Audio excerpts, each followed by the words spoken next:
Hi, it's Kip Innovates here, and today I thought I'd talk a bit about the 51% attack because someone, unfortunately, I can't remember their name, but I was asked, what is it and what does it mean? And as with describing proof of work as solving cryptographic puzzles, the 51% attack name is a bit of a misnomer because it makes it sound like if you only have 50% attacks, then they will fail, and 51% or bigger will definitely succeed. And the fact is that the attack is probabilistic.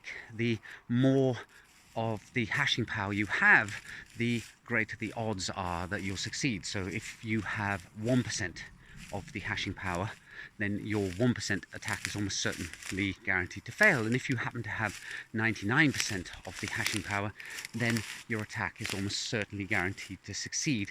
Now, 51% means that you have the majority, and that means that in most cases, provided you wait long enough, then your attack will succeed. And actually, you can succeed with a 48% or a 45 or a 40% attack if you're lucky.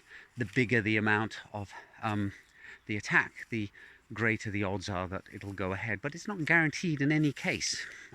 Anyway, so I've actually kind of skipped ahead there. Let's explain what a 51% attack is. So you have an open permissionless blockchain secured by proof of work. You have a bunch of miners who are mining away in order to secure the network and put the transactions into blocks and make the whole system churn along nicely.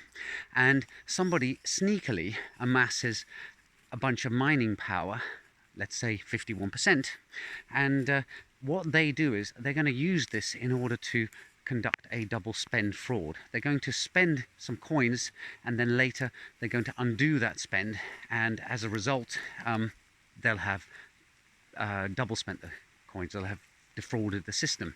And the way that they do this is they take their 51% of the hashing power and they don't use it to mine on the main chain. They mine a secret parallel chain. Now on the main chain, they go and spend, say, 100 bitcoins and get some cash out of an exchange or something like that. And at the same time, they are mining in parallel a duplicate chain that misses that transaction. And eventually, after a period of time when the transaction has settled, they suddenly announce their parallel chain, and because it has more blocks, it is now the canonical chain, and the original chain is wiped out, and as a result the transaction is effectively reversed. And that's kind of the summary of the 51% attack, but as you can see, it's probabilistic. Now, if they're lucky, they will end up mining more blocks. They could, however, with their 51% of hashing power, be unlucky and not find blocks to keep up with the main chain. There's a small chance of that happening. Actually, it's not that small. So that's the 51% attack, and I don't feel like explaining that very well.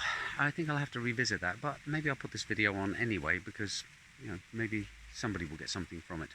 Plus, it started raining, so that'll be a counterexample to Ken's Does Keir Talk About Blockchain in the Rain. Bye for now.